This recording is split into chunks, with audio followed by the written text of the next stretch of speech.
Welcome to Buddha at the Gas Pump. My name is Rick Archer. Buddha at the Gas Pump is an ongoing series of interviews with spiritually awakening people. I've done over 415 of them by now, and if this is new to you and you'd like to watch previous ones, please go to batgap.com and look under the past interviews menu. This program is made possible by the support of appreciative listeners and viewers. So if you appreciate it and feel like supporting it, either a one-time donation or a monthly one in any amount, it'll be much appreciated. And there's a PayPal button on every page of the site. So my guests today are Carol Griggs and Ted Strauss. Ted was on BatGap many years ago in the very beginning, during the first year, I think, along with his wife, Hillary Davis. And you can find that on BatGap. Carol hasn't been on BatGap yet. I met the two of them out at the Science and Non-Duality Conference either last year or the year before. And they've got something very interesting that they've been working very hard on and developing. And that's what we're going to talk about today. But first, I'd like them to introduce themselves a little bit more. I thought it would be more interesting if they just give a bit of an introduction rather than me reading some written thing that they had sent me. So whoever wants to go first, go ahead and introduce yourselves. I'd say Carol, because this is your first time. Okay. Okay. My name is Carol Griggs. I am an executive leadership coach and work with coaches or work with clients to help people live their deepest potential from multiple domains of their being, helping to awaken consciousness within them, as well as awaken their heart, emotional intelligence, and the body, their uniqueness, their personal gifts in this world, and their mind, cognitive intelligence, cognitive expansion, cognitive capacities. I'm a university professor for John F. Kennedy, teaching the evolution of consciousness and human development. And I've been running my own coaching practice for quite some time, and also have been working with my colleague here, Ted Strauss, for probably the last 2.5 to 3 years. We met about 3 years ago and realized that we have a deep commonality of helping people to awaken. And it is our deepest purpose on this planet to help facilitate that process very individually and collectively. And so part of the process for the two of us was to create a model that helped people realize where they are in this process and help them locate where they are to accelerate their development and evolutionary process. So Ted and I met and we had this common idea to map the process because we've both been working with clients for decades on this. And so we just started brainstorming and had iterations of different models. And we'll be talking more about that today of what we've, both of our life's work has come to this model as of now that we'll be sharing with you today. Okay. How about you, Ted? Well, somewhere when I was really young, I started getting really interested in what the heck is going on here. What's going on with life? What's going on with people? What's going on with why some people seem to be more advanced in some ways than others. And I then started getting onto the idea of awakening consciousness when I was probably around 12 or 13 and started reading spiritual books. Started having awakenings just from reading books. And then I started having experiences that told me that I had a lot of work to do in this area. And I started realizing that, as far as I could tell, the biggest problem in the entire world is the lack of proper support for people to become awake and all of who they are.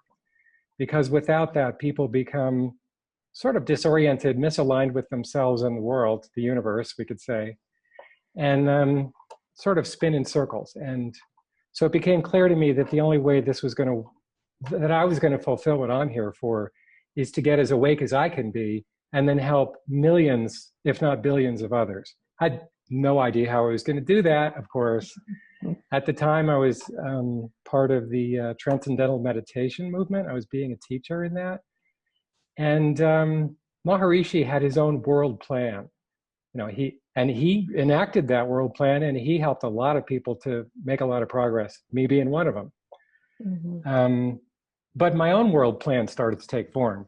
And it really wasn't until maybe a little after the year 2000 when I started realizing, after a series of awakenings, I started realizing that the only way for me to accomplish my goal of awakening millions or billions is to do so through the internet, through some sort of digital means. Mm-hmm. Okay. So ever since then, I've been trying to get various kinds of software going and working on things. And after a while, it became like abundantly clear that there wasn't a good model. There was no good map that just explained what it was like, subjectively even, to go through this awakening process, not just awakening consciousness, but awakening your whole being. Mm. So, we're very familiar with Integral, of course. We're very familiar actually with a lot of the models out there. In fact, the first half a year or year, Carol and I were just researching models to understand what we wanted to do with ours. Long story short, I'll just wrap this part up, is we realized we had to do something that was aligned with how we were seeing the process from our experience of working with thousands of students. Mm-hmm. So that's what we did. We spent the last couple of years doing that, taking it out. We took it to SAN. That's where we saw you.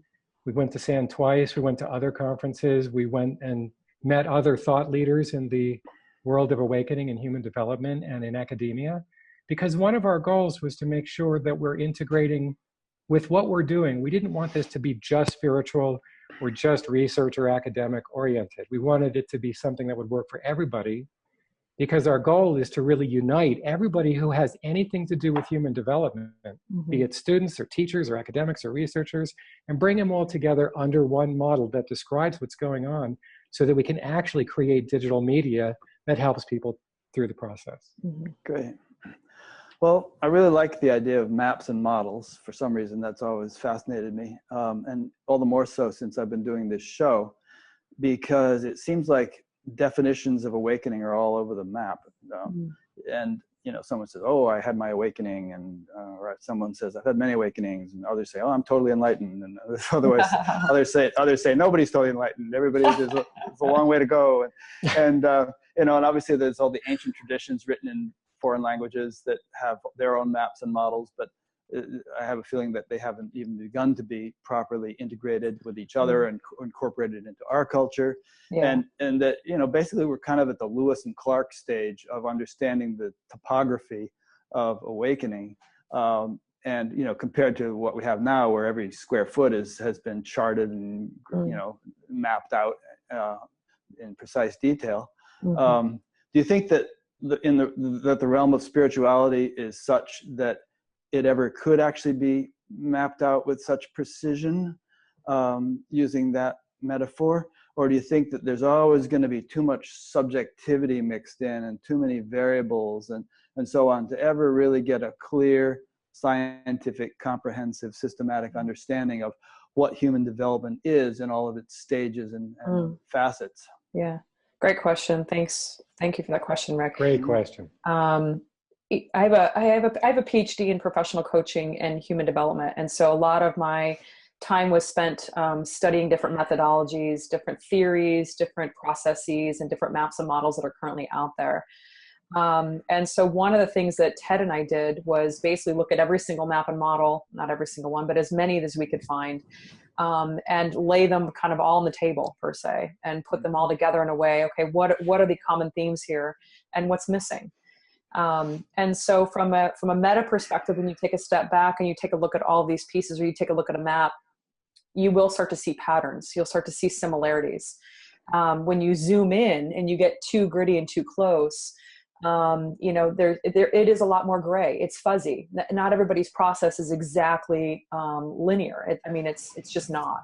But so from one perspective, from the further out perspective, there are definitely some patterns, especially in what we call the first 6 chapters. There are absolutely patterns that we've seen over time in a bunch of researchers that are really in alignment, or relatively in alignment.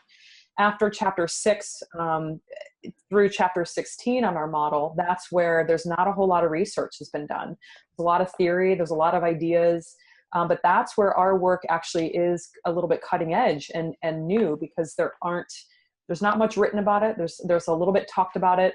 What happens after a consciousness awakening or a heart awakening? What happens after that? And that's where our work is unique and shows a meta perspective process of what that would look like for somebody post stabilized consciousness heart awakening. And I just want to add something that one of the questions you asked there, Rick, was, yeah, it is fuzzy. Are we ever going to get to find a sort of a clear way to research and see what's going on? Yeah. And I think the answer is, well, yeah, like any scientific endeavor, it's a constant sequence of theorizing, testing the theories, changing the theory, testing it again. And part of the problem in this whole thing is that it's really only been, on any kind of a scale, it's only been since around the mid-90s, since people in general have been having awakenings beyond just consciousness awakening to itself, or just heart opening, just something in our chapter 7 on the model. It's not like it hasn't been happening. It's just like, we don't know who they are, and we don't know how to find them, and we don't even know how to relate using language to see what's going on. So, and there haven't been enough subjects that could be identified to do the testing with to see what's going on. So part of what's going on here is that we now have an increasing base of students we've been working with for a long time that can be tested. Mm-hmm. So as we move along here, one of the next steps we're going to be going through is using our system and other scientific, other scientific ways of going about it to figure out what's going on with these people, not just subjectively, but eventually objectively. For instance, and we have, we've adapted the 4 quadrants from Ken Wilber's system, and we call them our 4 views, and we renamed them subjective, objective, relational, and systemic. On the objective side, one of the things we hope to do, and we'll talk about this in one of our, when we get to talking about our current and future projects, is test brainwaves. And just, once we figure out where people are subjectively, let's check their brainwaves and see what's going on, and let the deep learning system go in and figure out what the correlations are. As we figure out the correlations, we can then figure out, well, what words were they using subjectively? Mm-hmm. And then we can start making the subjective objective correlations. Mm-hmm. So that's going to take some time, but yeah, we're getting there. I think I mean, like you said, it's a never-ending investigation, and science itself has been going on for several hundred years, and I'm sure there's no end to what it will discover, even though at times people have pronounced that everything pretty much has been discovered. And can I say something on that? Yeah, sure. There's some ways in which the spiritual culture at large, especially the spiritual culture inherited from the East, has tended to have teachers say things like, I promise this is the highest realization that's possible. Mm-hmm. And Carol and I, at least the two of us, tend to get a little nauseous when we hear stuff like that. Oh yeah, me too. In fact, I keep a little bucket next to my desk. So this is exactly why we put chapter 16 on our model. Yeah. Chapter 16 basically memorializes the unknown on the model. Yeah. It says, we're never going to know what the edge is because there ain't no edge. I wrote a book at one time called Your Endless Awakenings because that's what I felt about it. Yeah. So I just wanted to say that. Good. And incidentally, when you use the word chapter, it means like stage of development. It doesn't mean like a chapter in a book or something. We specifically wanted to use some new words because otherwise people will assume we're meaning the same thing that other people mean when they use those words, like stage, right? Sure.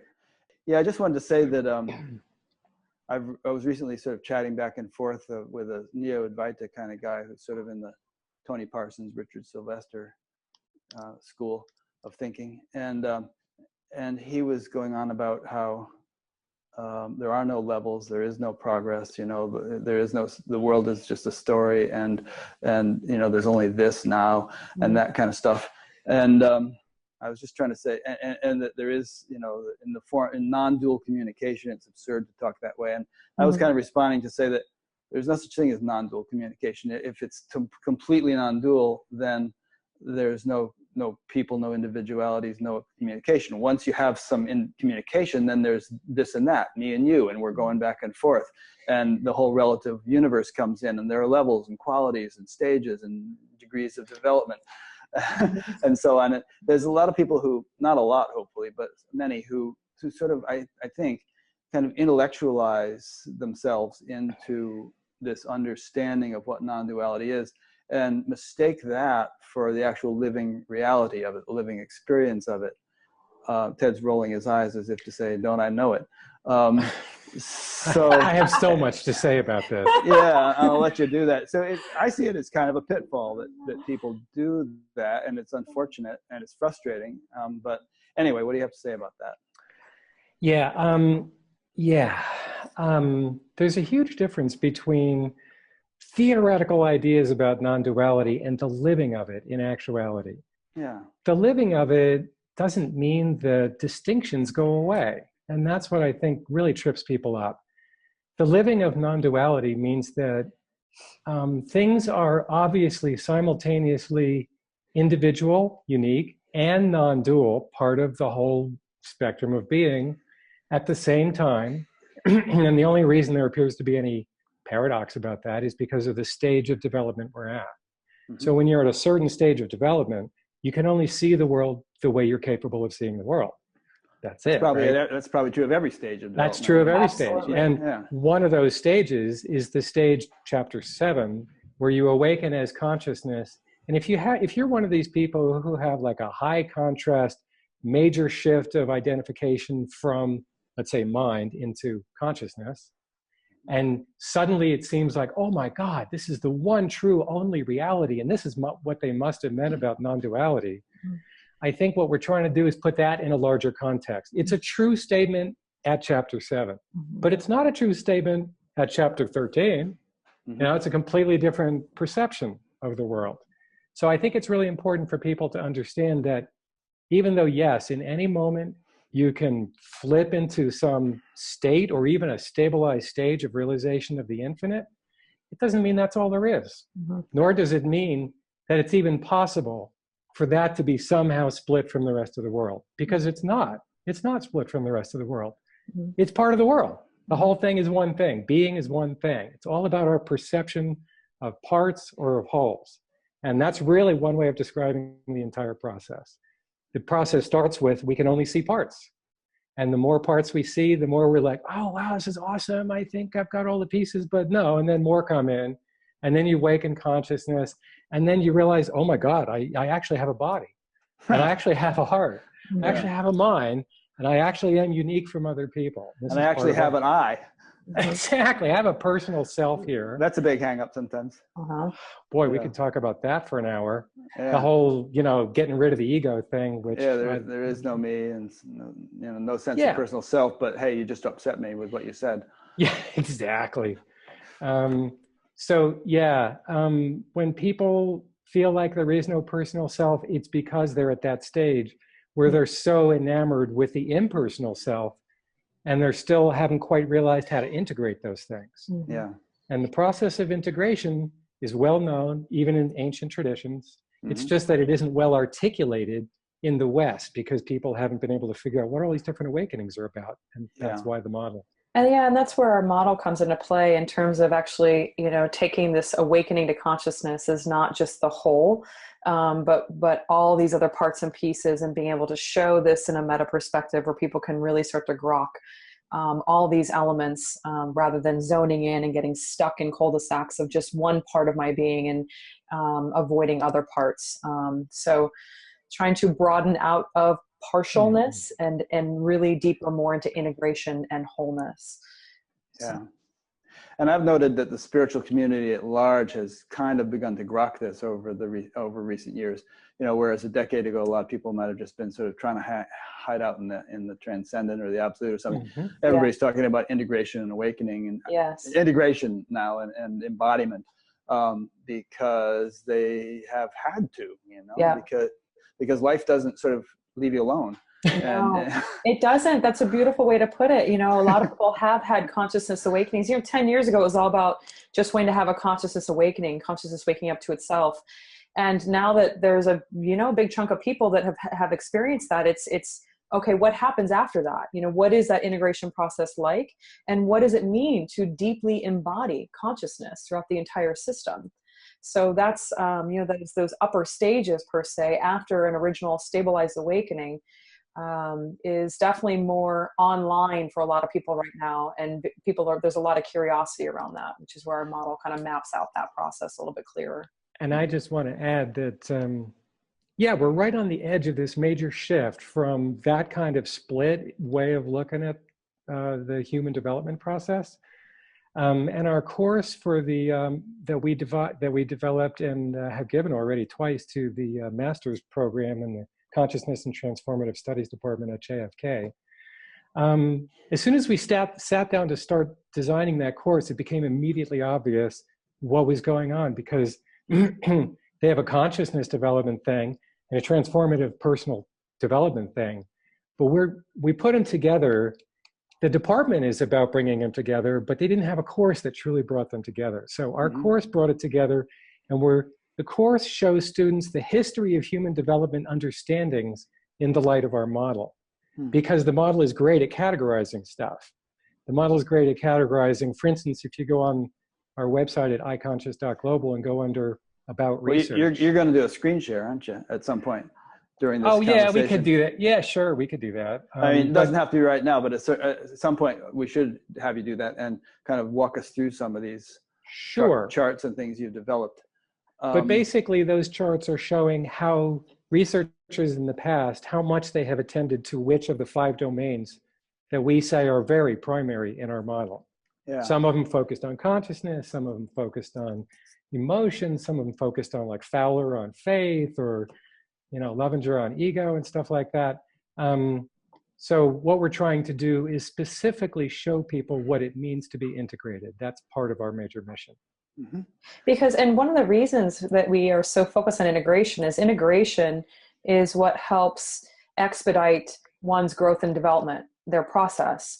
What happens, a pattern that both Ted and I have seen over and over again is when there's a huge gap between one's consciousness awakening and their development in consciousness, and say one's heart, emotional intelligence, or what we call the emotions domain. And if there's a really big gap in development, it causes a lot of issues in terms of, ethics, morals. If you hang out more in one and the other, it's kind of what we call the rubber band effect, and it kind of pulls back development in other areas, because you always get pulled back into your lowest common denominator, which is why we love to emphasize, you know, finding where you are in this model so you can start to see where the gaps are in one's development. Are you overemphasizing in body? Are you overemphasizing in consciousness and neglecting uniqueness, or neglecting emotional intelligence? You know, what is that gap? And that is one of the primary pieces of importance when it comes to integration, is because it will slow one's process when there is a larger gap. And I just want to add to that more recently, as I've been contemplating this, it's really hitting me the staggering impact of that very statement. The statement that going about your awakening process in an integrated way, it seems to accelerate your process in a huge manner, like immensely. But that just seems that way because we don't realize it yet, but up until this point, we haven't had very good understandings of what's going on because of the lack of a clear model. So it's almost as if, you know, you're in a huge city you've never been in before. You don't have your GPS. You don't have a physical map, and you're expected to get to the other side of the town in an hour. It's like, what? So suddenly, if you just like look at your map, it's like, oh, I just drive over there and you get there in 20 minutes, right? That's what it's like. In other words, people have been wandering around sort of in circles for lifetimes. Suddenly they look at the map and they go, oh, I see where I am. And then they start awakening right away. Like within months, they have major awakening experiences. And this is one of the great things we want to emphasized. It's like when you get where you are and you get where you're going and you can see how to get there, it's not a problem. So anyway. Yeah. So I just want to, go ahead. No, go ahead. I just want to comment on the rubber band point you made. I've often thought about this over the years, and Ted, as an old TM teacher, will remember, Maharishi talking about that there's this tight correlation between the growth of samadhi and the growth of all the other values that Patanjali outlined and so on, that you can, your level of consciousness will be sort of directly linked to your behavior and your ethical qualities and all that other stuff. And it just didn't seem to work out that way over the years for most people.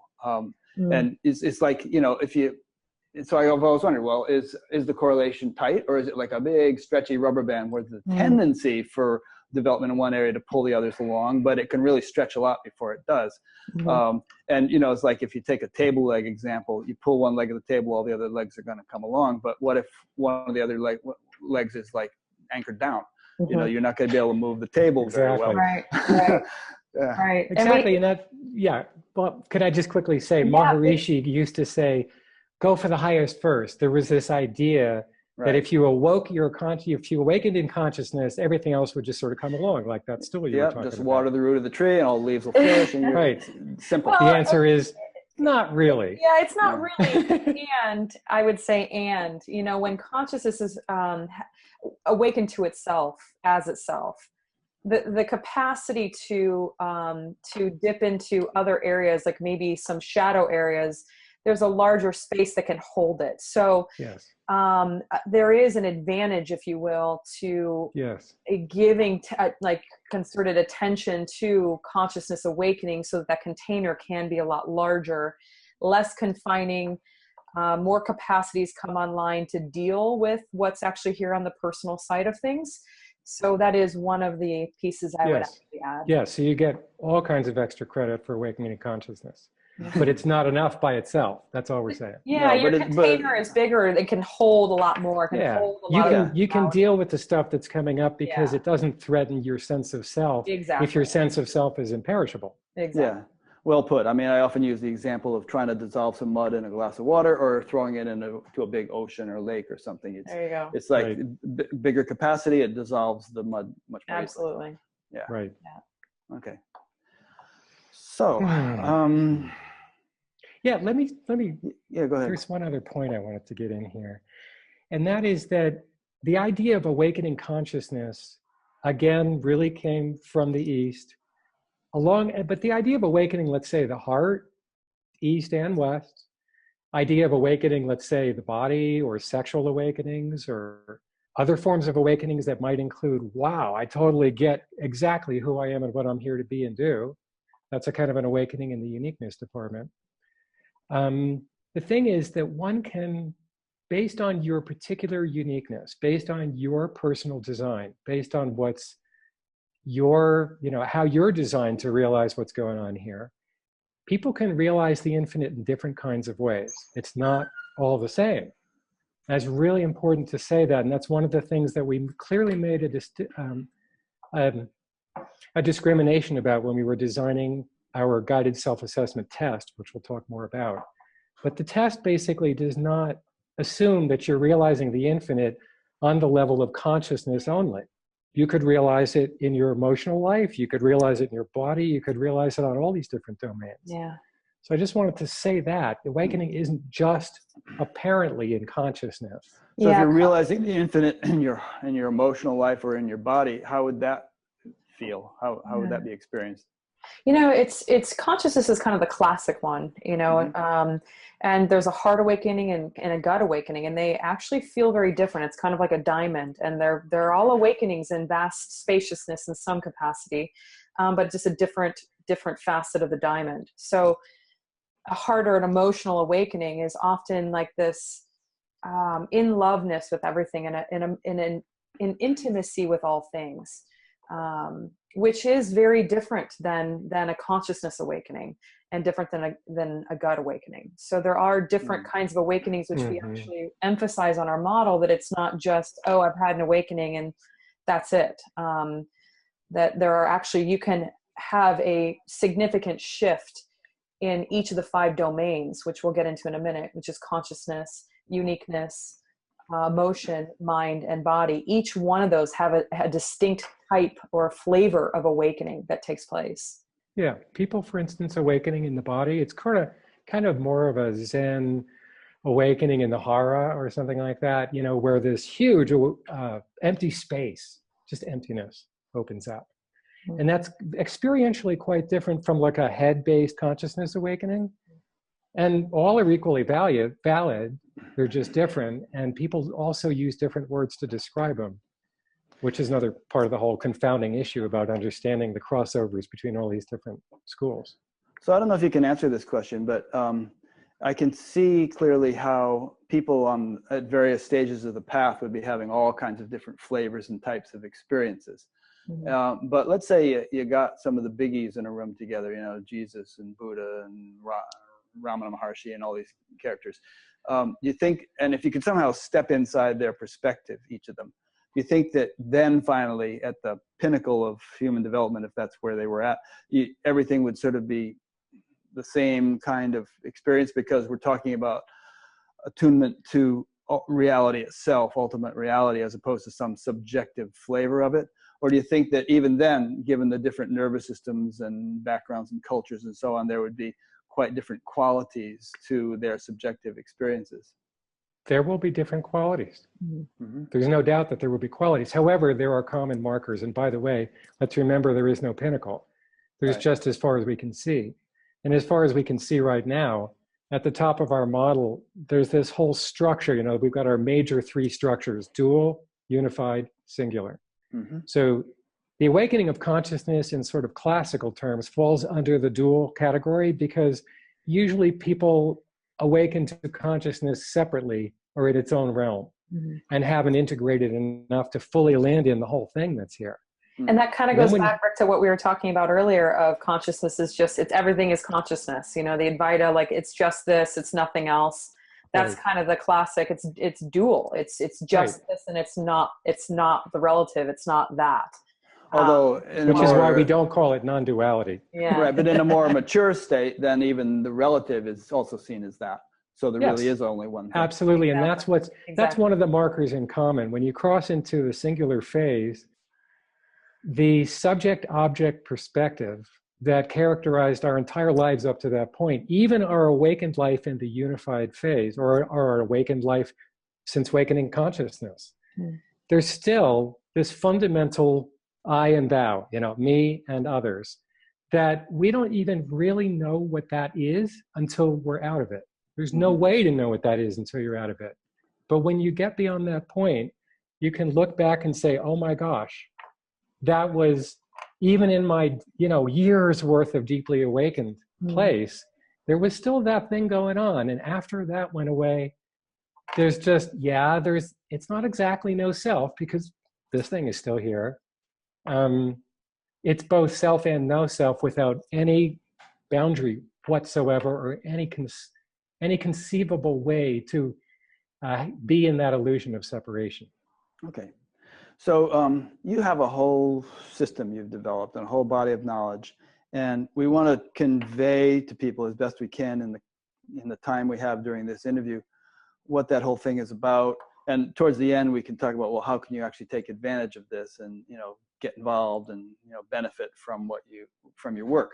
So what would be the best, most coherent way of just laying the whole picture out for us, all these chapters and anything else you want to say? And naturally, I'll be throwing in questions and we'll bounce it back and forth. But how would you like to proceed? Yeah, well, let me share my screen and show you the model. Okay. So when you go to our website and you go to model, you'll see model intro and interactive model. So if you hit interactive model, it takes you and here. Your website, obviously, one can see there is iConscious.global. Right. Okay. So this is the first view of it. And the reason it's so small at this view is because this is the only way, it's just shaped that way. It's the only way you could see the whole thing. Yeah. There's a lot but over here, we can zoom in. And you can click and hold and then drag it so that up, down, sideways, whatever, so that you can see all these different headers. So let's just quickly go through the headers. At the top, as we mentioned before, there are these three major phases: dual, unified, and singular. And what this refers to is fundamentally different ways of relating to self, others, and world. That's one way to say it. In fact, we could just look at these headers right now. Dual says life and self are experienced as partial, fractured, confining, and disconnected. You know, we put all those words in there because people use different kinds of words, but one way or another, there's this fundamental sense that there's more, and I'm not seeing the whole picture, and I'm not getting all parts of myself. And this is where 90 some odd % of the world resides, is in this dual phase. And actually, probably between stages 3 and 4, or chapters 3 and 4 in our system, the majority of at least North America is within chapters 3 or 4. Those that are probably listening to this podcast or this, YouTube, are, likely a little bit further along if you find yourself interested in this, but just in general, that's kind of the statistics. Yeah. And by the way, those statistics come from research done by Spiral Dynamics, right? Yeah. Spiral Dynamics and other resources as well. Yeah. Mm-hmm. Okay, so then we've got the unified stage. So in order to get to unified, which is basically a fundamental realization of the unity of all things, but it's not the full embodied living of that realization. It's just the recognition of it on a kind of like, on the most deep level. You cross this boundary where suddenly it's like, oh, those parts of myself that I was previously rejecting or not fully embracing in myself, they're all part of me anyway. Why bother rejecting them? And as you go through that, you land in this place where you realize everything is one. But then, as you said earlier, Rick, which I love, the universe life doesn't leave you alone. Life doesn't leave you alone. So the way I would say that is being keeps poking you in the places where you need to grow. Yeah. So being will keep poking you. And what will happen is, you realize this here in embodied unity, but you still that forces an immense transformation. And that transformation is one that basically aligns your realization with your whole being reality, your actions, your belief systems, everything about you and how you were previously programmed has to be updated according to the realization of unity. It's like all the ways we dealt with people as separate entities and everything, for instance, like they're not separate entities. They're parts of ourselves, just like everything is part of ourselves. Anyway, I could rant forever. And just to go back a slight bit too, if you look at chapter 7, that's the kind of the classic consciousness waking up to itself. And so when a lot of people talk about awakening, they're typically talking about chapter 7. And consciousness. And that's a stabilized awakening, which is different than having a state. People can have state experiences when they go on a retreat, but then when they come back 10 days later, it's like, got it, lost it, not quite there. Chapter 7 is really a stabilized awakening experience, which then moves into chapter 8, which is an oscillation, which is that got it, lost it. Oh, everything is whole and complete and everything is consciousness, to, oh my God, I'm just this confined small self. And there's that back and forth until they... Wait a minute, why would a stabilized awakening come before an oscillating stage? Because when you can be stabilized in realization, for instance, of the infinite, but that doesn't mean that your sense of self is all there. Your sense of self is what's oscillating, and it's oscillating between some people would say the divine or imperishable or infinite self, and your personal self. That's the kind of oscillations that go on. But so if you're stabilized as the infinite, I mean, isn't that partial? But it's partial. Yeah, it's partial. But it's partial. And so chapter 9 is really coming back for the whole. Chapter 9 is consciousness really lands in the system in a way where it's the absolute and relative are all, it's simultaneous. It's all right here, all those parts and pieces, and it's not an or anymore. Okay. Which is why it's not until chapter 9 that we actually have it in the unified phase. Because in 7 and 8, there's still a back and forth dual movement from one to the other. And I just want to add that some people, occasionally somebody will land so heavily in the consciousness domain and be so fully identified with that from their perspective, the rest of this development looks like sort of adding the rest of the domains gradually back in and into the same fold and into eventually the realized unity of all those things. I think that brings up a good point, which is that I suspect that, not everyone is going to sort of move through these stages in a predictable linear fashion, but that there's going to be all sorts of Right. you know, variations according to the individual makeup. Yeah, That's there's, I exactly mean, right. there's kind of a, there can be an oscillation back and forth, but when you step way back from the meta perspective, you will see a continuous thread that does appear a little more linear. You won't go from a stabilized chapter 3 to a stabilized chapter 6 to a stabilized chapter 4. It won't look like that. I You see. might have states. So you'll have tastes of things, Yes, but they won't be. absolutely. Right. The stabilized ones are pretty much going to go in order. Exactly. So Yeah, we call exactly. it your center of gravity. So if your center of gravity is in, say, chapter 5, you may have a state in chapter 9, but you'll come right back to chapter 5 or whatever. And under high amounts of stress, you may find yourself experiencing states of, say, chapter 2. Yeah. But there is typically a center of gravity, which is your daily place of operation. Mm-hmm. Also, excuse me. I want to add that one of the things that can confound the appearance of the even meta perspective of general linearity is the way that people are uniquely designed. So, for instance, if somebody is uniquely designed to be like the world's most amazing guru about consciousness, they may appear to have that before others generally do. And that's just because that's who they are. Some people might be specifically designed to be like an incredible embodiment of love. And so when they look back at the model, they might say, yeah, I got these emotional pieces first. And that's why we've got all these domains over here that you could like follow one of these domains all the way across and watch the evolution of our relationship with our emotions. Yeah, I mean, you had somebody like Mother Teresa, who was this great, compassionate saint, and you could just see it in her face. But she really kind of bemoaned her lack of actual mystical insight, and she was plagued by doubts and all kinds of stuff. Yeah, exactly, that kind of stuff. So people are their strengths will show up and show them leading in their development in general. Right. Okay. So then we go from, after the unified, we go into this transforming stage, which is, it's easy to mistake this for, excuse me, it's easy to mistake this for all kinds of things that can happen prior to this.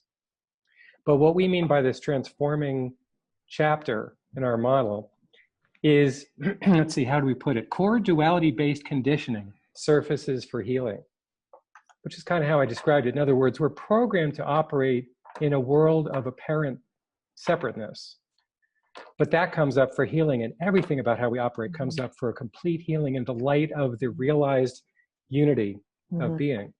Okay, And so let me just ask a question to have you elaborate on that. So are you saying that once a certain level of realization has taken place, unity you call it, that a lot of buried stuff isn't going to be able to hide anymore? It's going to Absolutely. exactly. It's going to have to bubble up and be processed. Yeah, Rick, it's I like to call it the flashlight effect. It's like as consciousness comes deeply down into the body, it's like a flashlight coming down through every nook and cranny, and any stuck duality, if you will, or any stuck anything it's going to have a flashlight shown on it to come up and be loved and accepted in this unified space, and so there is a cleaning out, if you will.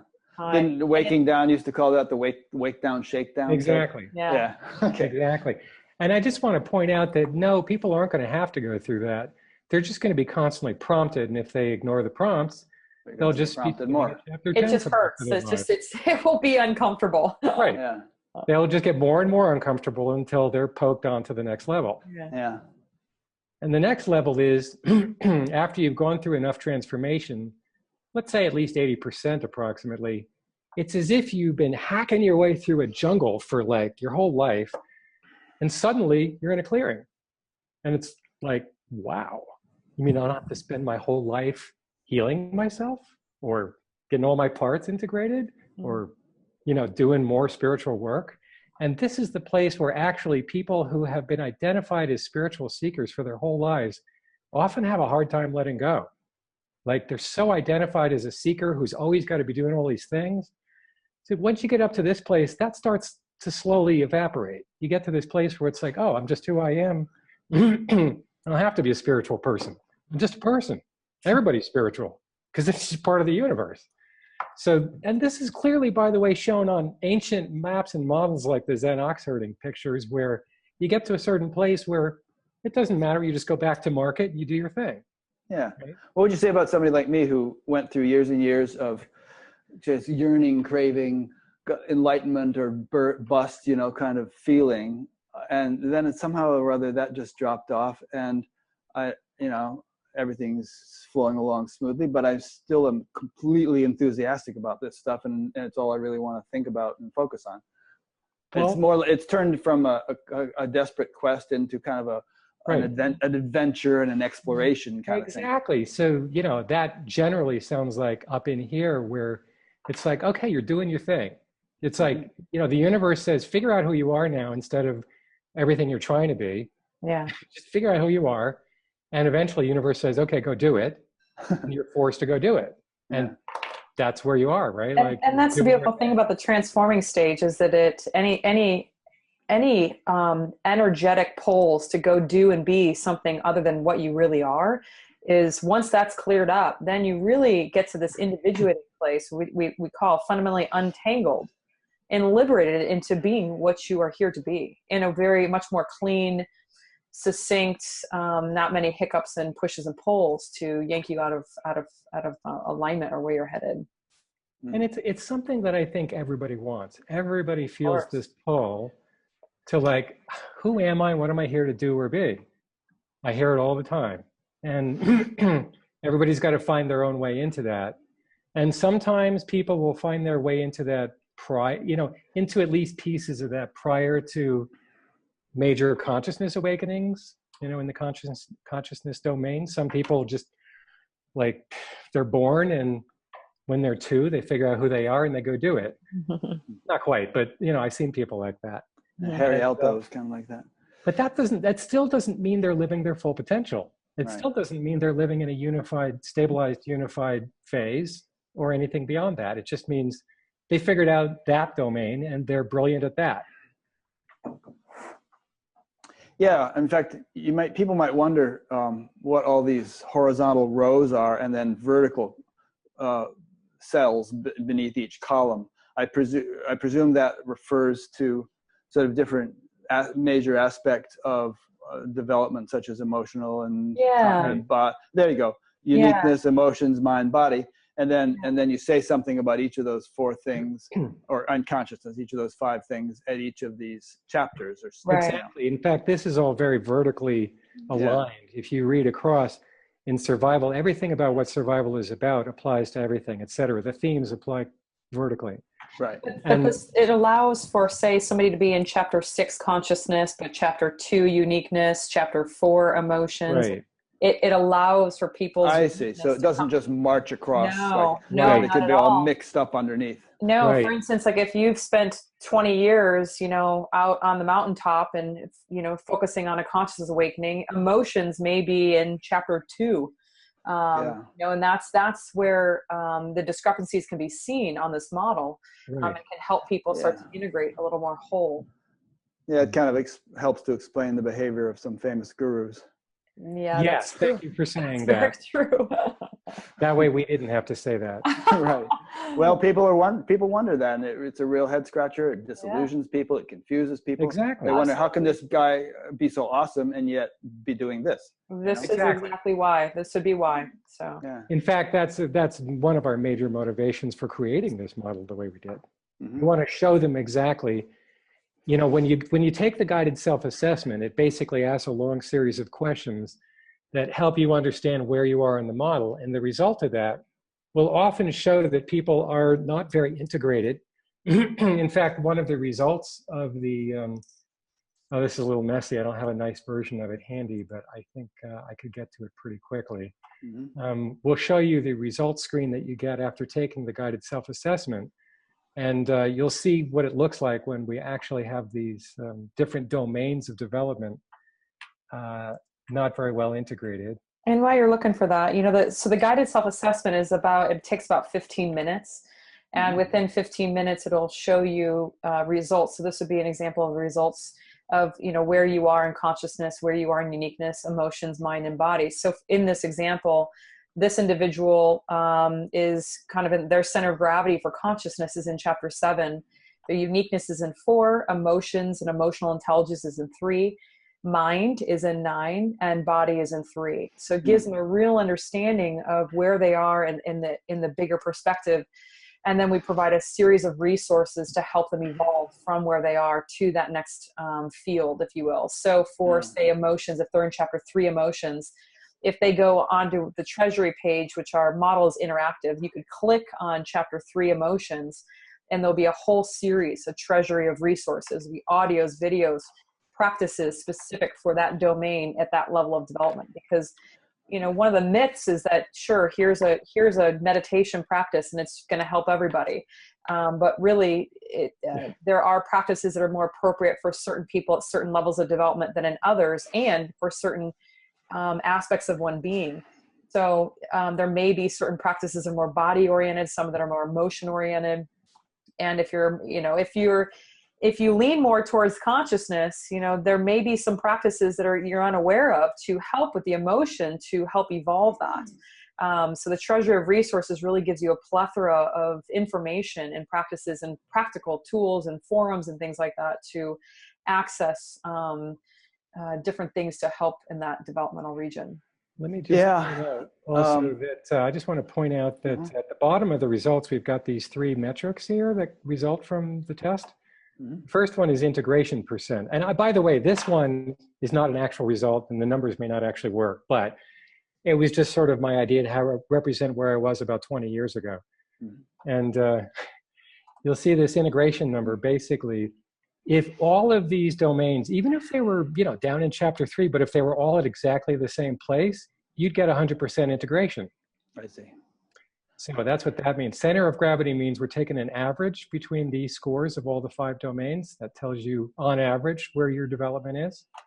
And then there's potential realized. And the potential realized basically takes all of these scores, adds them up, and compares them with what you would have gotten if you had been like in 15 on all domains. And so, you know, you could have some serious progress in 1 or more domains, but then your potential realized could still be low because you're just so focusing in one area. Yeah. I mean, you could have like an Einstein who's maybe all the way across the board on the mind. Exactly. Yeah.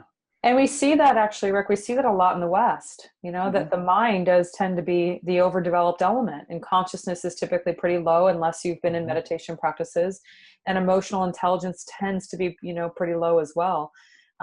So there are common themes that we're seeing in the West versus the East. And, you know, so yeah, that the model, or the GSA, the guided self-assessment, helps people realize where they are in particular and where they could probably use a little more support. In fact, I don't know if this is a good time, Rick, but I could demonstrate what the treasury resources look like. Sure, why not? Okay, so let's say you've taken the GSA, you've gotten your scores. GSA means? Guided self-assessment. Guided self-assessment. And so you got your results, and now you want to say, like, what do I do with that? Now what? Well, the answer is you go to the model, and let's say you need some help in consciousness. So we'll say, let's say you're in chapter 6, consciousness. So you click on that, and up will spring, hopefully, if it's all working right, the resource page. So basically here it says, all right, we're in chapter 6, we're in consciousness, and these are the resources that are available. And each of these resources, this is just here for demo right now. We don't have them all installed yet. Yeah. But basically, there'll be a series of slides, and you can basically click on the right or click on the left and just go through hundreds of these things, maybe, and some of these, to get, like, here's just the description and views, what this will be about. And here we talk about the needs and the challenges that are happening at that place, just for that domain at that stage. There's quotes and examples and cartoons and images and videos and stuff down here in quotes and examples, so that when you read these things and you start to understand where they are in the model, it starts changing your perspective. Suddenly you can hear that quote or hear that or see that example and understand the meaning in a bigger context. Yeah, just to give you an idea too, if you're using this example, if you're in chapter 6, consciousness, typically you can look at chapter 5 in the description and say, okay, yeah, I remember being there. You know, you could really land and, okay, 2 years ago, I remember that. And you could potentially look at chapter 7 and say, okay, I can taste that, and I can sometimes lean into that, but I'm not quite there yet.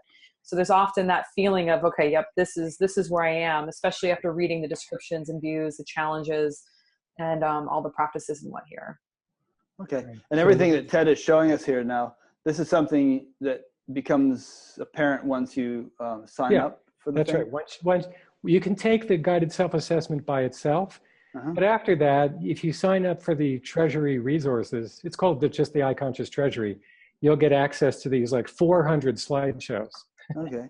So what we're seeing right now then is at the particular stage that you wanted to show us, Gina Lake and Adyashanti and Byron Katie and Jeff Foster might be good teachers to look at. Exactly. Yeah, exactly. So there are examples of people that tend to focus specifically in that domain, or they have a lot of their teachings are focused in that domain or that chapter of development. There are some teachers that really focus in the earlier stages, some on unified and embodiment, and others on singular. And so we were actually starting to dump in some of these teachers that people can find their retreats, their books, their audios and videos that are supporting their process where they are in their development at this time. And some of these teachers have a huge range in which, you know, like Adyashanti has a huge range. So he might show up in a whole bunch of these different boxes. Yeah. Boy, oh boy. And then we've got this forum thing. So when you hit the forum tab and then you go over here and click this, you'll get into the actual forum for that chapter. We didn't want to have 400 forums. So we got 16 of them, one for each chapter. So if you hit that from with any one of the domain resources, you'll come to the same place where everybody who's at a similar place in their development can chat. And I think that's, in my experience, an extremely important thing for people to do. Yeah. Let's pause on our dialogue for a minute so I can explain something to Irene. So I did update the, you don't have to type that. You can just tell me now. Well, this is blurry. Oh, well. You can't see anything. So why are you see? Yeah. That's the live. It's just totally blurry. Irene's saying that on the live feed, the image looks blurry. It's pointless to show it. I'm not sure. Well, let's tell you what. we'll give you these images to cut in. Yeah, we can paste them in also. We'll paste them in. And also, in terms of the link, Irene, there was a confusion in the beginning. I have updated the page, and last time I checked, 85 people were watching the live stream. Yeah, and maybe it's more now. Yeah, there was just some confusion. We couldn't stop the chat, but because it was this whole different way of setting it up. All right, we'll have to find this point in the video and edit it out. Okay, so proceed. Yeah, well, I think we've, I just wanted to show how, what's going on with the Treasury. The Treasury isn't complete right now. It'll be done in approximately a month, and we'll, if people sign up for a free account, which will have a prominent button on our website in the top right corner on the sidebar, then as soon as this is ready, we'll just email you and you can go and check it out. Okay. The guided self-assessment is available, though. It's live. So if anybody wants to take the guided self-assessment, they can go to iConscious.global and they can take the test. Again, it's probably about anywhere between, 30 and 100 questions, and shouldn't take more than about 15 minutes or so. You have to pay or anything to do that, or is that $15? Yep. And then we'll email the results. And then once you get the results, you can take a post GSA and kind of have an interpretation and a walkthrough of what do my results mean. Yeah. And then within probably about a month, we should have the treasury of resources all up and running where people can subscribe and have access to all the resources that we'll have. Okay, great. So in terms of you guys, do you claim to have personally traversed this whole range of possibilities that you've outlined here? Or would you rate yourself as having, degrees of development in each of these areas and being it not necessarily the final chapter, and, your works and you yourselves are works in progress that are still kind of exploring all this. And to a certain extent, a lot of what you've mapped out here is theoretical even for you. Great question. When I was a TM teacher, when people would say, "Are you enlightened?" Right. I was trained to say, well, we don't talk about that. Yeah. Because if you said you are, then people would say, well, you're a bit of a jerk. I mean, that's enlightenment. And if you Yeah. said you aren't, then they'd think, well, he's been meditating all these years. He's not enlightened. How effective this. So we were taught to sort of duck that question. Yeah, which, by the way, and I'm not ducking the question, but I do want to say that I think that especially here in the West, my observation is that people get all kinds of really interesting ideas about what awake people are supposed to look like and act like and sound like and smell like or whatever, you know? And Sandalwood, the answer is, basically. Yeah. they're supposed to look and act and smell exactly like them, Right. not like the guru, right? Yeah. So that's one of the reasons it's been so hard to identify what awakening is really about, because the guru claims to have their own awakening, and the guru has their own, you know, unique personal issues and glitches or whatever, and just Yeah. personality traits, right? So then everybody tries copying the guru's, you know, way of being, and it doesn't work for them. They're like, yeah, something's really out of whack here. Yeah. Anyway. Well, that was one of my original motivations for starting Batgap, as I was in this weekly sort of satsang that we did locally. There wasn't any one teacher. There's a bunch of people just chatting with each other, and many people were having awakenings, and many people would say, well, I had this profound awakening, and then I told my friends, you know, hey, I'm witnessing sleep, and I seem to be in pure consciousness 24/7, and so on, and you know, in other words, they were implying that they're enlightened in some way, and they'd really get shot down. You know, the friends would say, well, that's Absolutely. impossible. You know, you're imagining it, and you can't levitate, and you don't seem holy, and all that. So a lot of them would get, they just want to shut up and not talk about it. And so I thought, all right, well, all these people are having awakenings, and all these people, other people don't believe it. So I'm going to just start taking ordinary people and interviewing them and getting it out there so that people can see that it's happening to people just like them, and that might help them have the same thing happen. Right. So if we drop the impossibly idealistic standards about what awake people are supposed to be like, then I can say that, yeah, I personally am living in chapter 14. Mm-hmm. I crossed into singularity about 1.5 years ago, and that shift was really different from any other shift I've been through. And, you know, Carol and I are both Enneagram type 7s. And my observation is that Enneagram type 7s tend to go through a pretty kind of dramatic shifts in their process. Other people like type 9s, kind of like slow and steady usually until something pops. But basically, I've been through all kinds of shifts my whole life, and lots of ways in which I could say, wow, I'm awake. Wow, I'm even more awake. Now I'm even more awake. You know, and after a while, it's like, this is sounding redundant. Maybe it never stops. Yeah. But yeah, for me, it's like crossing into the singular phase was very palpable. And then about half a year after that, 14, let me go back to the model. You want a screenshot, Ted? Yeah. Yeah. Let me get this out of the way. Over here at 14, we describe it as fluidity. You know, and there's all the, you know, and there's descriptions in every one of these domains.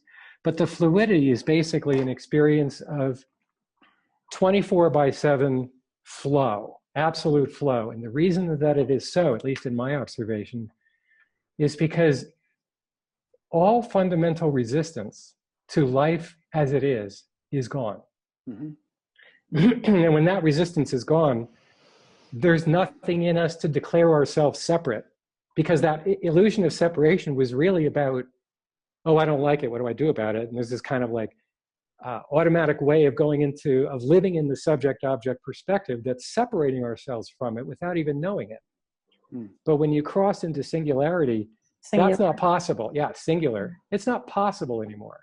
So at that point, you just find yourself flowing with life as it is, and that flow becomes, after a little while, becomes the primary feature of that realization. This So chapter 15, I can't say I'm living that, No. but that is our observation looking around us at the other people who appears to have gone beyond. How about you, Carol? Would you say pretty much what he said? Pretty much what he said. I'd probably oscillate a little bit more with 12, 13. Is what I've noticed. Yeah. And what about some of the kind of standard, you can unscreen share if you want. What about some of the standard earmarks of higher states of consciousness, such as witnessing sleep or celestial perception and things like that? Do those fit into your models? And those Thank aren't you just for those aren't asking. exclusive to any one spiritual organization. You find references to them across many traditions. Yeah, yeah. You know, that is a question that I brought to a previous teacher, and that teacher helped me understand something that I think I still agree with, and that is that the idea of witnessing sleep, yes, you can develop that. That's a sort of, I would consider that as sort of an advanced skill that some people will have the ability, will naturally have that more. Mm-hmm. Others will naturally have that less. But that doesn't define what we mean by these various, even the consciousness awakening. It's like, I've had lots of experience of all those things, and I still do from time to time, but it does not describe the stage. I think it describes a special skill that So it's can not be an acid. developed. It's not an acid litmus test of any. No, not at all. And actually, you know, I know a lot of healers as well, and it's the same thing. It's just because you have the capacity to heal with in certain modalities, or, you know, in certain ways, doesn't. It's a skill set that it might be unique to that individual. Right, and also, and conversely, just you know, so that being able to heal doesn't mean you're in a certain state of consciousness, Correct. but also Exactly. being in a certain state of consciousness doesn't mean you're necessarily going to be able to heal. Absolutely, exactly. Absolutely. Exactly. It might have been Exactly. it might have been a skill that Jesus had or something, but Right. Jesus's brother, who might have been equally enlightened, wouldn't necessarily have had that ability. Exactly. You know, and so, you know, the ability to see on a celestial level, that again is very individual kind of thing. So the more you awaken, the more you're going to find yourself having specific experiences that to you are absolutely linked with awakening, Mm-hmm. right? But when you step back and look at the model and understand the bigger context, it's like, no, that's just you, dude. Mm-hmm. Yeah. Well, it's interesting to talk about because that one really hangs up some people because they've been told that there's this map that involves these specific things at each and every stage, and that these are like, Yes. you know, verifiers that you've actually reached that stage. And if you're not having them, then you haven't reached that stage. And so people figure, well, I'm nowhere because I'm not having this. Well, we have verifiers, if you will, or qualities that one would probably experience if they were at a certain stage or chapter of development, but they're not going to be specific to lucid dreaming or capacity to heal or anything like that. Right. Yeah. In fact, I just want to point out, because there's a lot of people who are going to go, when they're listening to this part of the conversation, they're going to go, oh, these guys are just, they're not there. And that's why they're saying that. That's why they made their map around their own thing. It's like, no, I don't think so. Because we're viewing thousands of people and we're telling you what our experience is and we're lining it up with the research. But anyway, there'd be a lot more to be said about that. Yeah, specific skills are going to show up for specific people, and it's not going to look like those things that we heard about when we were growing up, because humanity's understanding of what this awakening process is about was really limited. Like when I was, you know, in school with Maharishi, there was sort of like, you know, the model was kind of like 3 or 4 stages. You could push it to 5 maybe, and it was like ignorant, enlightened, like, oh yeah, cosmic consciousness, unity, God consciousness, unity consciousness. And I asked Maharishi about what's beyond that. And he said Krishna consciousness, which is some sort of group realization, which actually I think that's true. But it's very low res, right? Now we have that's one of the things Carol and I have done, is we have made this image, especially after chapter 6, and especially down through the domains, we've made the picture very high res, which allows us to then test it with more and more accuracy. Yeah. I'm curious if there are any questions, Rick. I don't know if there are any questions. Well, no one has sent in any yet. They can if they wish by going to the upcoming interviews page on batgap.com. And, you know, about verification, Ted, you know, as you were speaking earlier about EEG and all, it would seem to me that there should really be some neurophysiological correlates to all these stages of development. And, you know, we may be a long way from having instrumentation that's sophisticated enough to really measure them, because we're talking about very subtle shifts in consciousness and experience and emotions and all kinds of things. But, you know, hypothetically, if we got to the stage where we had the technology to measure this stuff accurately, there could be a kind of a physiological correlate for every little box on your grid. We hope so. Yeah. I mean, it may not happen in our lifetimes, but we could get there. Yeah, and Well, they're starting to see they're starting to see the comparison. I mean, there's definitely studies on gray matter in the brain, based on how much one has been meditating. So they are showing variations with that. So yeah, we've got a long ways to go. The technology isn't quite there, and the technology that is there is extremely expensive. So yeah, our ultimate goal would be to be able to map all of that stuff, all the objective, statistical type stuff to correlate with the subjective experience. Mhm. Yeah. That gets us, It's- by the way, It seems like it's a project that it could become like, CERN, trying to find the Higgs boson with the Large Hadron Collider. I mean, you could have a huge team of people working on this in order to really nail down every little aspect of it. And, at this point, it's just you two guys, but, and of course, other people elsewhere are doing all kinds of research and stuff. yeah, But, and by the way, we could get lucky and find out that doing that research may not be quite as expensive or big as CERN, mhm. but we might find out that the kind of data that we can pull in through the process that we're creating on our website will allow us to start understanding correlations. So for instance, maybe in a couple of years when EEG headsets become good enough and cheap enough to just like people, because everybody will have one, it'll just be part of something they're already wearing or whatever, then we can start using the deep learning algorithms to understand these correlations without having to do an enormous project like that. The artificial intelligence will start understanding what's going on. Yeah, it's interesting to consider, though, how important is it to find the Higgs boson compared to how important is it to really understand human potential and human development and, higher states of consciousness and which thing, if fully understood, will have the biggest impact on our world? Oof. Ooh. Well, the way I would answer a question like that is to say they're all important and they're all happening simultaneously. Yeah. Yeah, but imagine if, even if you took the resources from CERN and allocated them to conscious development, I don't know if you could just throw money at it and have it all happen, but probably a lot more could be thrown at it and it would accelerate it. And given the state of the world and, how all problems are really manifestations of human consciousness at whatever stage it's at, it would seem to me that should be our main priority. Well, and actually, Ted and I are in the process right now of utilizing artificial intelligence to create basically a coach in your pocket, so that our model will be the artificial intelligent avatar basically will be informed by our model to help guide people through this awakening process, to hopefully expedite it all over the world in a way that you don't need to sit down with a coach or somebody like ourselves who have this experience and can guide you through the process, one day at a time, that you'll have access to that on a regular basis, and people from all over the world will have access to this, no matter where you are developmentally. If you can't afford certain things, some people can't even afford running water. But if we can make this avatar accessible to everybody in the world, as you said, awaken consciousness, can you imagine how world problems will start to shift if that is accessible for everybody? So that's one of our big projects actually we're in the process of now, is creating that avatar that people can have access to and basically in their pocket.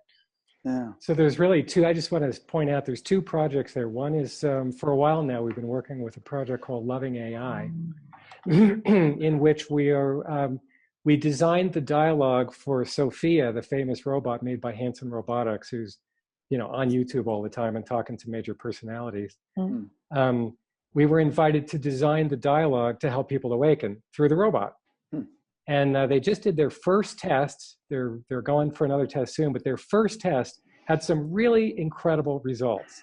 Like you'll start seeing maybe in the next month or less, we'll put on our site under About Media, we'll start showing some of the results of that test, but some people were having experiences of transcendence more easily and more directly because it was a robot and not a person. Yeah, which I was pretty skeptical, to be honest, Rick. I was pretty skeptical about the capacity for a robot to really help awaken people. There's something about sitting with somebody in person, transmission, that in my experience is incredibly powerful. My whole dissertation was basically on how the coach identifies themselves and the transformative possibilities then that are in the space for the client to change. And so, having a robot, I was really concerned that would this robot be able to hold some kind of a conscious space for a human being to really be invited into awakening. And the results so far are staggering. And actually there was a book that was written by Jamie Wheal recently, I think, Stealing Fire. And in there, he talks a little bit about people that are coming back from war, and they have the option between a robot therapist or an avatar therapist and a live therapist. And people are even choosing more and more the avatar for various reasons that they're doing some research on now. And so there is actually a demand and a need and a desire for the avatar, for the robots. And not that humans are not going to be chosen ever again anymore. I mean, I'm a coach myself and I love what I'm doing. So it puts me out of a job just as much as it puts all the therapists out of a job, but there are going to be plenty of people that still want that live person. But I mean, so far, statistically speaking, people are really leaning towards this avatar. So it's interesting to see how technology is really supporting this movement to awaken the world. Yeah, and I don't, by the way, see this putting any coaches out of a job any more than, having all kinds of knowledge that doctors have at their fingertips these days. They're not out of a job. They just go, when you're sitting with a doctor these days, they're just on their computer, filling out forms, getting information on the internet and stuff like that. That could be part of what goes on, at least a portion of it. So I don't think it's going to put people out of a job. Quite the opposite. I shouldn't have said that. I was kind of being. Yeah. But, in a way, I think it's going to likely be the opposite. More and more people have access to systems like this that will help them awaken and realize that there are portions of the process where they really need human support. Yeah. And chances are robots aren't going to end up getting arrested for sleeping with their clients and losing their licenses and stuff. So that's true. Right. Or you could just decommission them and, make them build cinder block walls. Right. So a while ago, you were showing us, in the chart, you were showing us a particular stage, and then you click on teachers, and we saw Adyashanti and Byron Katie and stuff like that. Is your thing largely a referral service in a sense, or do you yourself have a whole collection of techniques and practices that you would teach people directly? Yeah, that's a great question. So we will be populating this with as much content and information we have access to with all of our background and everything, and we'll be opening it to anybody who wants to dump some things in there and let the cream of the crop rise to the top. We'll also be, our current plan is we're going to be starting to contact a lot of these teachers and saying, hey, if you want, we will put your name in here, and we just love to advertise you and, get people to where they really need to be. And if they want to come to a retreat from you, they can come find a retreat from you. In exchange, just, put our website somewhere on there and they can find us, so that there's just kind of an exchange. Let's all help each other find each other. So that's kind of our current plan. How logistically that will work out, we'll see, but that's kind of the general direction right now. You can even give content. As far as content, I just want to say, we'll have, we'll also have some of our own content on that, and that's going to grow over the years.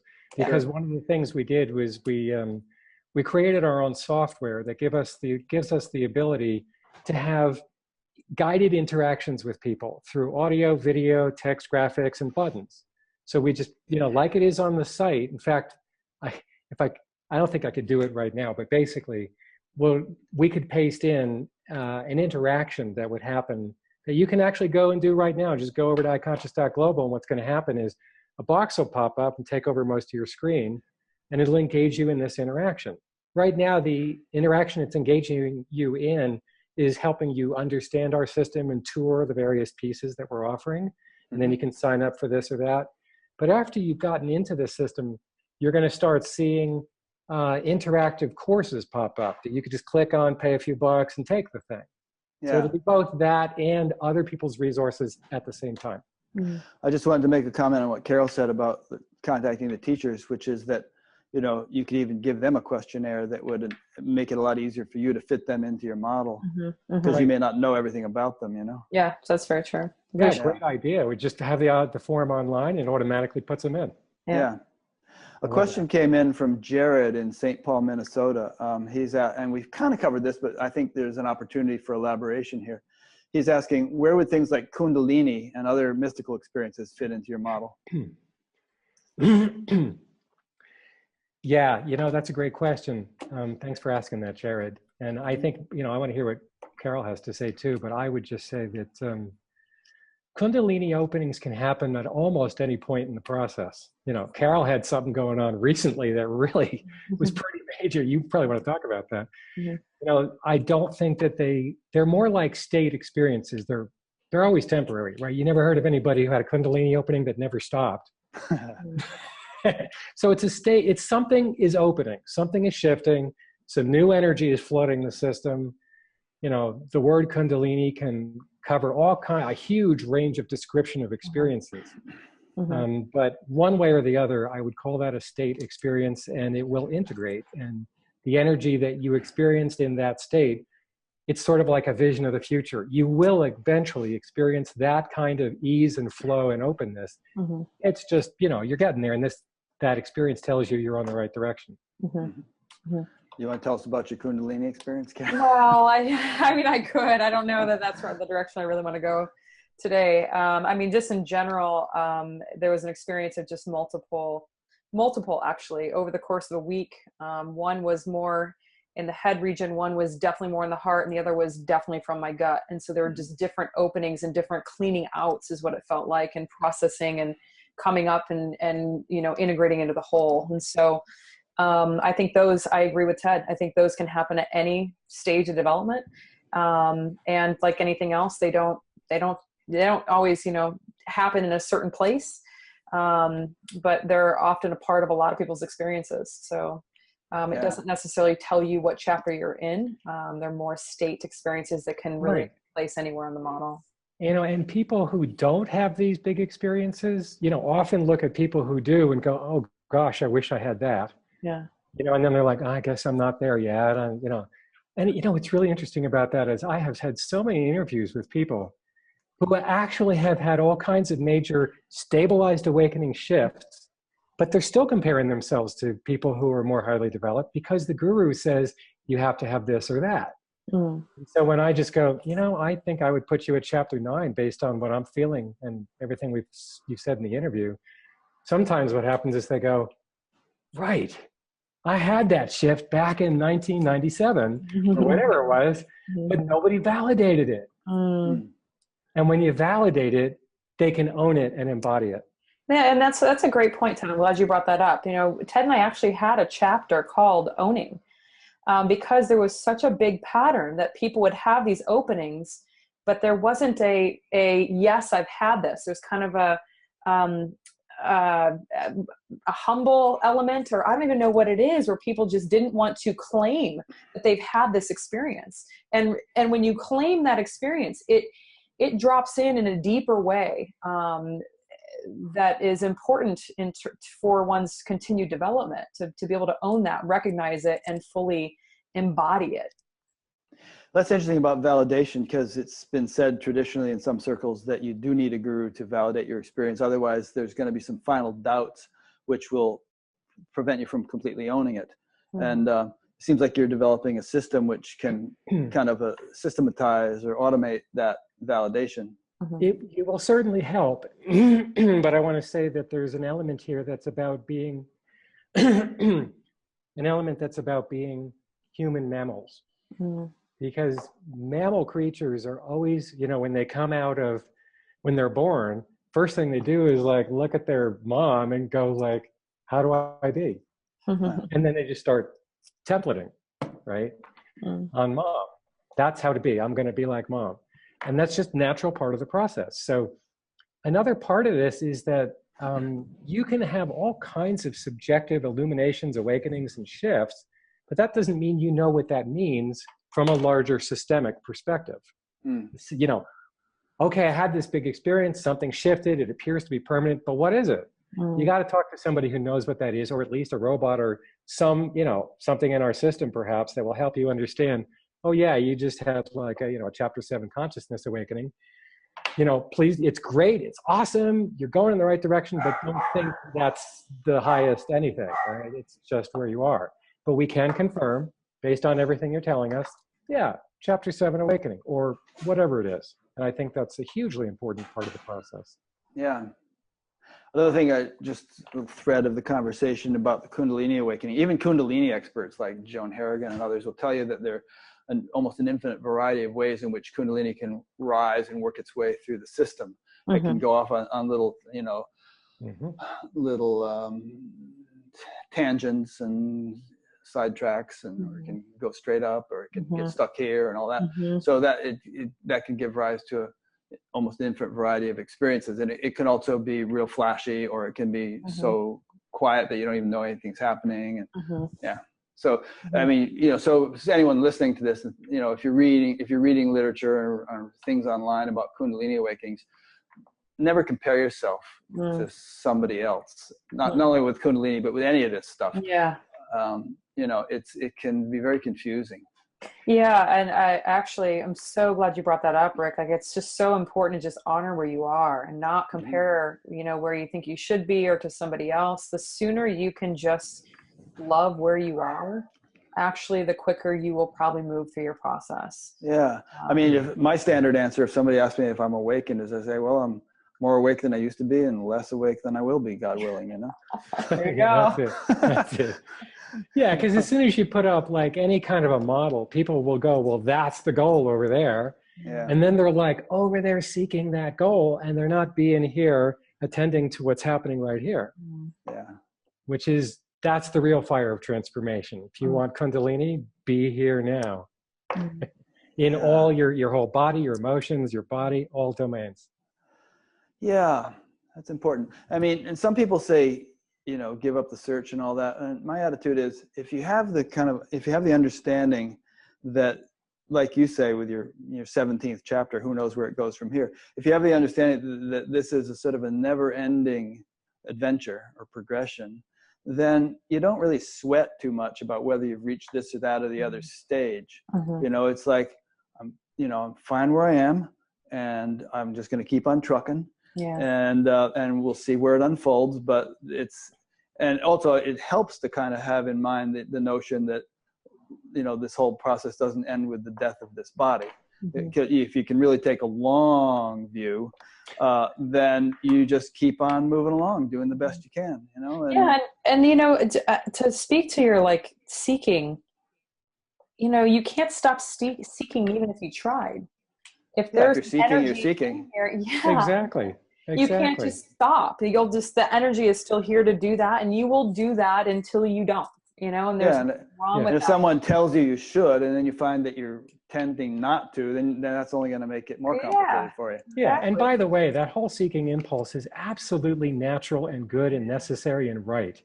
It's our own being trying to find all of itself, all of our parts, the whole context. How do I be all of who I am? That's the seeking impulse. Why would you want that to stop? I also think that there's an evolutionary impulse intrinsic to the nature of the universe. Exactly. And the seeking impulse is that being reflected within us. Right. It's just that the seeking impulse, I just want to point out that the seeking impulse has its own trajectory of evolution. When we're down in the dual phase, it tends to start peaking around chapter 6 when we're getting to the point where it's like, there's more, I know there's more, I'm looking for it. And then that's the infinite at that point that they're looking for. But then when you realize the infinite, after a while, you get pretty sick of seeking it. So then the seeking impulse is actually prompting you to seek the other parts you haven't fully discovered or embraced. And then when you fundamentally fall into that unity awakening, and you're like here in your body and you're very deeply present, but it's not all integrated yet, the seeking impulse turns into, how do I get this all integrated? How do I sort out all these issues that I haven't ever been able to fully get to the bottom of? And frankly, you can't until you're at least in chapter 9.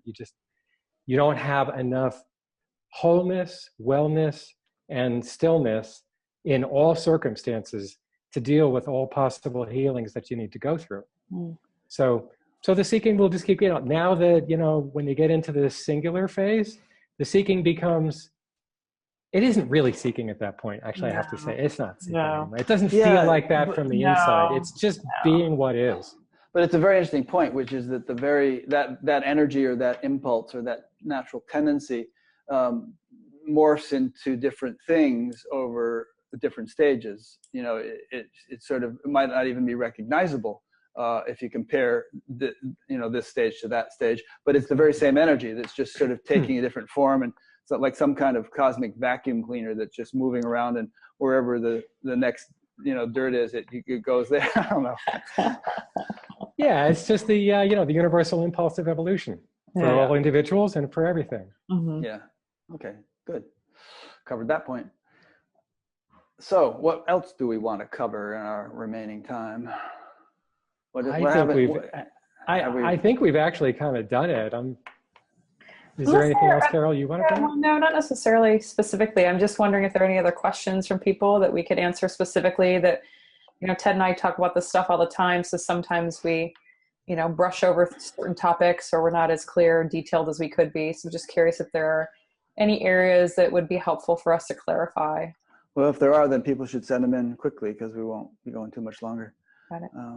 That there was that movie in the 60s or something called Bob, Carol, Ted, and Alice. Irene was saying we should call this Rick, Carol, Ted, and Batgap or something.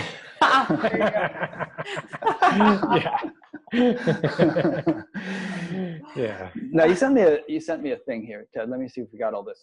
Let me read these through and see if there's anything we haven't covered. Our big vision, what led us to create the model, JFK course, the need to go digital, loving AI project. We kind of gotten that. The LIA startup, your offerings, GSA and Treasury, blah blah, purpose, mission, vision. Yeah, I think I have one thing to say from that list, and that is, if anybody wants to, is interested and wants to be supportive of our startup, we're in the planning stages right now. We're in the planning stages right now. We have a kind of a stellar team of founders that were, it's Carol and I and a couple other people. And we have a tremendous amount of support from worldwide community of people who are involved with the same kinds of things we are. Artificial intelligence and how it gets applied to consciousness and human evolution. So there's going to be, pretty soon we'll start going around holding meetings, trying to get some investment. And if this is something that you or any of your friends believe in and want to help us, just go send us an email, go to the website and send us an email and let us know. There's one question I thought of earlier when I was preparing for this interview, and we've kind of covered it, but I think it would be worth asking, which is that, since you've been so immersed in developing this map, you kind of live and breathe it, I'm sure. Do you find that you've automatically, when you listen to a particular spiritual teacher, it just kind of comes to you where he or she would fit into the map? Or not necessarily even teacher, spiritual, person reporting an experience. Oh, there they go right about there, Yeah. No, thank you for that, Rick. Yeah. And I do it with my clients all the time. It's just kind of information that comes in. It's just kind of digitally, internally kind of landing in certain places, and then, coaching from that place immediately, based on what I'm seeing or feeling. And the model really, and Ted and I have talked about this, it really lives in both of us. In a way that, whether it's coaching or whether it's interactions with other teachers or interactions with other people in general, the model is really alive in both of us, and how we see and how we coach and how we interact. One interesting thought that I just had is that, with teachers, especially if they become more popular and start attracting bigger audiences, there's the problem of just speaking to a crowd, not really having the time to give individual attention, and actually trying to address people at a whole range of different stages of development in one presentation, and they're kind of stuck there because they're never going to be able to give the individual attention that people need. So, and you can still get tremendous inspiration from such people. Even people at various stages might be hearing the very same talk and hearing different things, but getting inspiration from it. But it's nice that you have something that could actually give customized, tailored attention. Absolutely. And, one pattern I have noticed with students and clients of mine is people do tend to find who they need when they need them on their path. So, for instance, I found Byron Katie, 10 years ago, when it was like just so perfectly appropriate for where I was. It just spoke to me at that time. And her work was just perfect for my level of development at that time. And I'd say it was the same thing with every teacher that I bumped into along the way. And so there is kind of a naturalness and organicness to finding the right teacher at the right time. And, we're dropping these teachers in the right places that people can find them probably a little bit quicker than the way Ted and I found people to support our process. Yeah. But I just want to add something. Back in 1996, I think it was, I had spent years going to teachers who were sitting on stages proclaiming absolute truth. And right around 1996, it's like I started rotting out of that.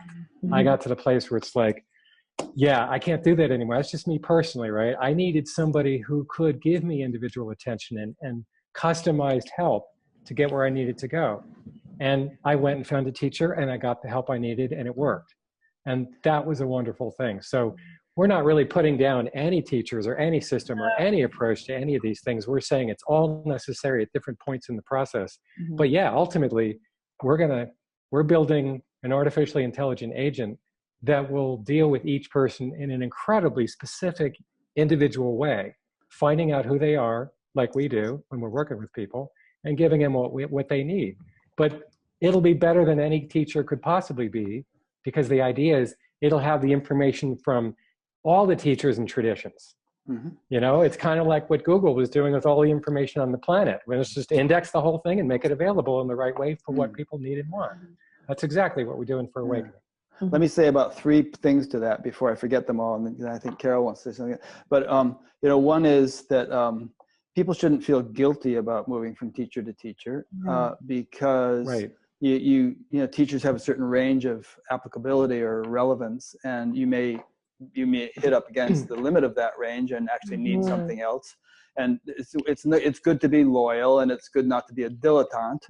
But on the other hand, you might need to move on, and you shouldn't agonize over it. You can, I really appreciated my 2nd grade teacher, Mrs. Heffernan. She was really nice. But then I had other ones in later grades that I also really liked. Exactly. Well said, Rick. Well said. Oh, and let me quickly add to that. Like, if you find yourself agonizing over it, embrace that. Yeah. And the second point I want to make is that I've encountered teachers who themselves have gotten rotted out, as you put it, of the hierarchical arrangement. Like, for instance, I interviewed Raphael Kushner a couple weeks ago, and he was saying how, he did satsangs for a while and just got so uncomfortable with sitting on a stage in any way elevated above everybody in the audience. Susanna Marie is that way too. She just would really prefer kind of a circular kind of an arrangement. And I'm not sure if I remember what the 3rd point is. I knew I wouldn't be able to remember them all, but maybe Carol has or something. Well, let me just say something to what you just said, and that is that some people are going to be designed to sit on a stage. And that's just because that's what they're here to do. But I can say for myself. I just remembered my 3rd point. Let me just say it now. Okay, go ahead. And that was that it doesn't have to be an either or situation. It can be both and. I mean, I like to go and see Amma, once a year, and big scene. So you can go for the group thing and derive benefit from it, but you can also simultaneously get the individualized attention you may need. Okay, go back to what you were saying. So I just want to say, I think there's different reasons why teachers, end up at a place where they maybe no longer want to sit on the stage and do that. I've done that. I was, in the prior work I was in, I was doing a heck of a lot of teaching work. Sometimes 40 hours a week for, years. And after a while, I was forced through a series of healings that were really all about my sort of 2-year-old need to be acknowledged for who I am. It's like, yeah, Ted, you are good enough. And, once I finally got to that place where it's like, I got that thing fed that needed to get fed, that part of me that needed that acknowledgement, it's like I didn't care anymore. After that, it's like, doesn't matter. If I sit, I kind of don't really like sitting on a stage that much. Kind of little, I've got that part, that the 5 wing in me that's like, ooh, that's a little much. I also like it at the same time, but I have no particular interest ever since I went through that transformation, and I don't seek that at all. But there will still be people who are very deeply evolved, and they're designed to be sitting on a stage and give their teaching that way. Yeah, and that's where the uniqueness comes. And their popularity is such that they couldn't really do it on a one-to-one basis or anything. Right. And I'm a one-to-one coach. I think it's one of my gifts. And other people are much better on a big stage with 500 people. I can do that, and I do that. And I notice that my skill sets are in the smaller places. So there's no right or wrong as to how a teacher shows up, whether they're one-on-one or big group, or there are plenty of ordinary awakened people that are software developers for Google, that they're not, advertising as anything. They're chop wood, carry water. They do their thing. They have a skill set, and they're living in the world from that skill set, from an awakened space. And I think that we are going to see a heck of a lot more of that in time to come. That not every being's job to go out and teach awakening. It's just not.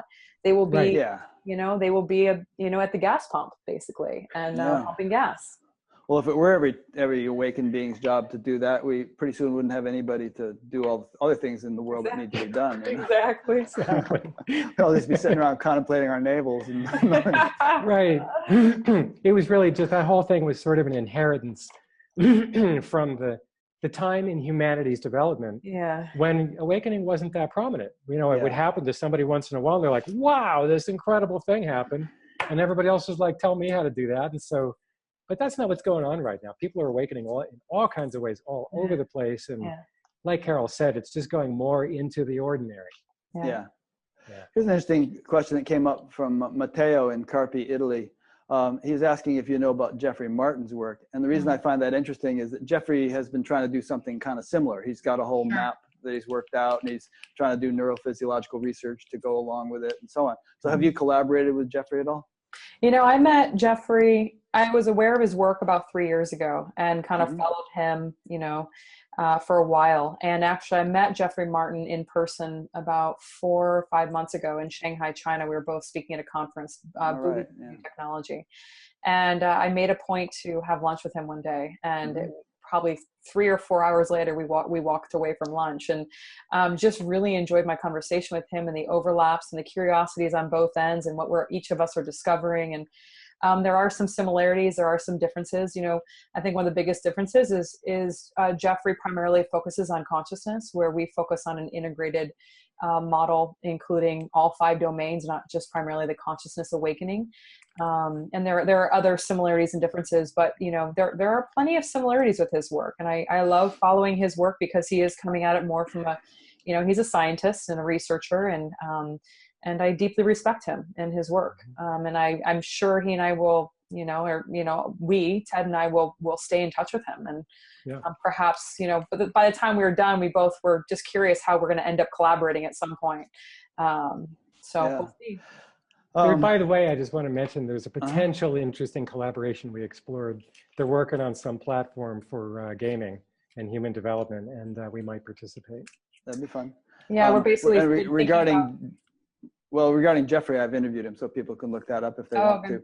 And I just wanted to say, while we're still on the topic of him, that it's kind of interesting because his model, as I understand it, obviously there's a lot more I could understand, kind of gets you, before you go through too many stages, you're not going to be able to function in the world. And he actually even talks about sort of coming back down to a lower stage so you can function. And I kind of had problems with that. I mean, there obviously have been examples like Ramana Maharshi or whoever who probably couldn't hold down a job. I mean, he's just very high up there, but not in any kind of worldly capacity. But I really wonder, I kind of idealistically at least think that one should be able to integrate to the point where you could have all kinds of responsibilities and practical, things, and yet be in a very highly developed state. In fact, you should be much better at functioning in the world if things are properly integrated.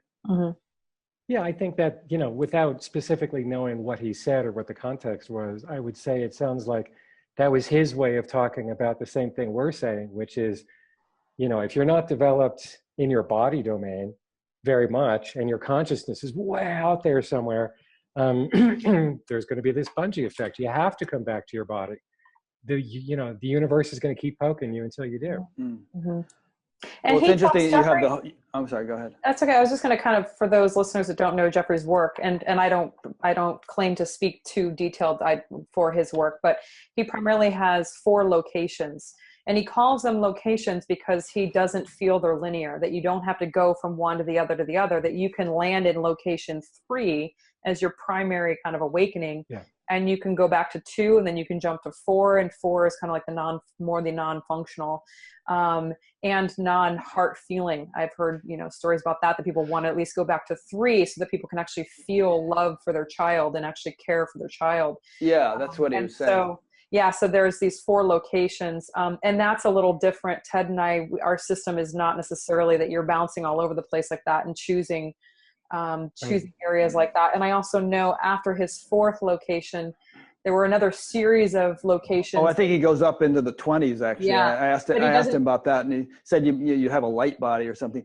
But, I just think that ideally the very best of any location would be carried into subsequent ones, and that, you could be way high up on the scale, and it wouldn't diminish your feeling for your children or any other capacity that you might. Right. So our model is more transcend and include. So you can go from chapter 3, and when you go from 3 to 4, it includes 1, 2, and 3. And you go to 5, Exactly. it includes 1, 2, 3, and 4. It's not transcend and chop off. It's transcend. Right. And then come back and figure out what you left. Yeah. So that would possibly be a little bit different than his system as well. Yeah, and so apologies to Jeffrey for not doing justice to his system here. We may not be, and he might have good answers to the points we're making here, but we don't want to mischaracterize it. No, not Right. at all. Right. Yeah. Okay. So we've been going on for quite a while. No more questions have come in. Is there anything you'd like to say by way of kind of wrap up and conclusion? And also in doing that, well, do that first, and then I'll maybe have one more practical point. Well, I just want to say thank you for having us on, allowing us to share what we're up to with your audience. Really appreciate that. And really appreciate your questions, especially your perspective, because you're not, like another spiritual seeker who's just like doing their thing, trying to figure out you're out there interviewing all these teachers. So you have an enormous perspective on what's going on. And that really informs all your questioning and how you're holding it. And I really appreciate that. Oh, So thanks. Thank you. So I guess in terms of practical steps, if people are interested in finding out more, they should just go to your website, which I'll be linking to from your page on batgap.com. And if it's not clear to them what they should do when they get there, there's a contact thing. I'm sure they can get in touch with you and Sure. sign up for an email notification thing or something like that. Right. And if it's not clear, we haven't done our job, and we'll be constantly working on that. Yeah. And you are. It's a work in progress. Yeah, it's a work in progress. We're just now launching the guided self-assessment, and in a month we'll be launching the Treasury service. And so we're just like sort of at the end of this long marathon, and now we can go back to the website and go, okay, what's working? What's not clear? What do we got to fix? But that's where we're at. Okay, great. So thanks. Let me just make a couple of wrap-up points. Just that this, as most people watching this will know, this is an ongoing series. It's been going on for years, and hopefully it will continue to. And if you are somewhat new to it, then go to batgap.com. You can check out all the previous interviews. You can sign up to be notified by email of new ones as they're released. You can sign up to get onto the audio podcast on various platforms such as iTunes and Stitcher and Android devices and all. And a bunch of other things. Just explore the menus and you'll see what's going on. Also, the upcoming interviews menu is the place you'd want to go if you'd like to watch these live and submit questions, because each week there's a live stream link you can click on and you can watch it. And it also says when they're scheduled and everything. Okay? Great. Okay, great. Thank you. So Thanks, Rex. see you all next week. My next guest will be Cynthia Bourgeau, who is a mystic and Episcopal priest or minister, and an expert in the field of centering prayer, which was developed by Thomas Keating, whom I've also interviewed. So I'll see you then, maybe. Thanks. All right. Thanks. Thanks, Bye. Rick. Yep. Take care. Yep.